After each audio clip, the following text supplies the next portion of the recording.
So we're jumping in with the Elf, a classic Talisman character, and exploring, if we draw this character, how are we going to utilize it, and what are some of those tactica points that we're looking to keep in mind? So the primary thing with the Elf, well, let's jump in with stats here. 3-4, 3 strength, 4 craft. It's okay starting amount. Naturally, being an elf, 4 craft, we're probably going to look to go the craft side because we already get that +1. Certainly, the elf will eventually develop to become potent with spells. The elf has no ability to auto-generate spells, but there's objects and ways of acquisition, and certainly the elf is going to want to utilize magic. I mean, it's kind of classic fantasy. The abilities of the elf are based on the core game.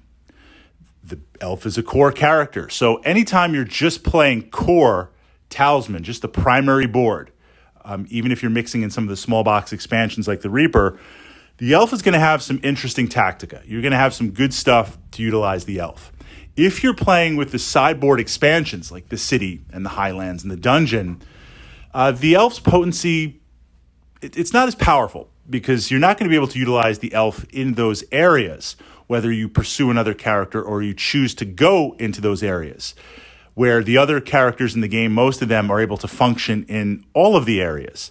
This isn't necessarily a deal breaker because certainly if you're playing with all the expansions, you can dip into the highlands for a little bit and then just decide my character development is going to want to exist primarily on the main board, utilizing it that way. But that is something to keep in mind when playing the elf.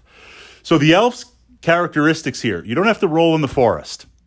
Well, that's very useful in the base game because being confined to that outer ring, the primary realm at the start of the game, you might sometimes land on the forest and you're forced to take a roll.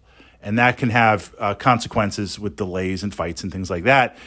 It's nice to be able to not have to roll. You can choose, look, I'm not even going to roll. I'm not going to gamble it. And you're okay. You can evade in the woods. Now, this is interesting because if there are certain monsters that are drawn very powerful, sometimes you'll draw like a strength 8 or 10 monster and it just exists on that card and they start to clutter up the board. If it's the woods and you land there, you evade. If there's other characters gunning for you, you have an object like the rune sword or you have something powerful, no other characters are going to be coming for you.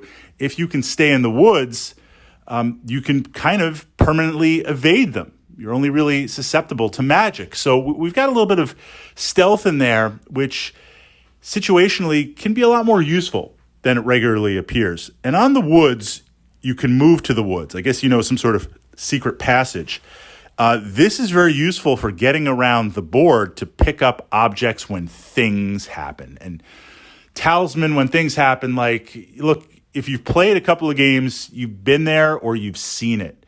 You're playing, you've got some good gear, you're feeling pretty confident, something happens, you roll a d6 and you get turned into a toad and your stuff drops.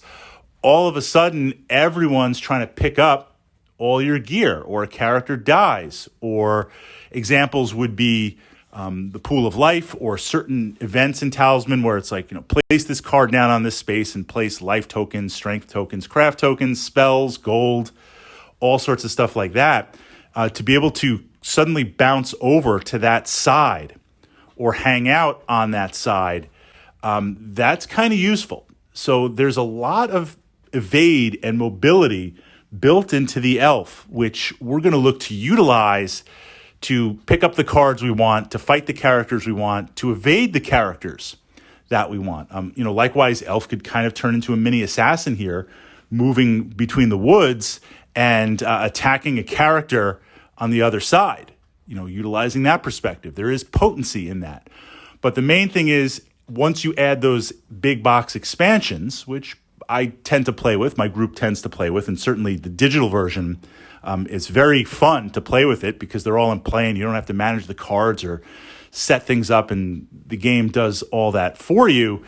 Then when you dip into those areas, the elf kind of loses its potency a little bit. So the primary strategy, and I'm not saying don't dip into those areas, the primary strategy of the elf is going to be to exist and hang out and utilize the core and the base of the game. And this makes sense because the elf, along with the other core characters, were designed just to work with the base game.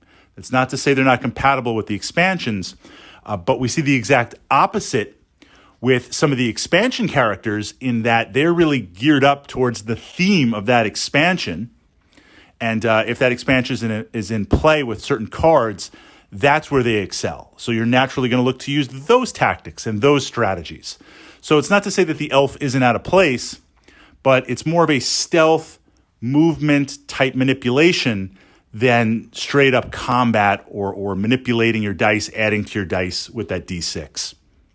So we're going to be uploading here. I'm going to be uploading other characters. My plan is to go through all of the Talisman characters and get them into the archive. But what I pushed up there as a starting point, kind of a framework, is this idea that generally speaking, and I say generally speaking because there's a lot to Talisman, generally speaking, every character breaks down into one of three types. And you want to understand the general tactica based on these three types, and you want to make sure it fits your play style. And I pushed that up to my Talisman playlist here on the channel.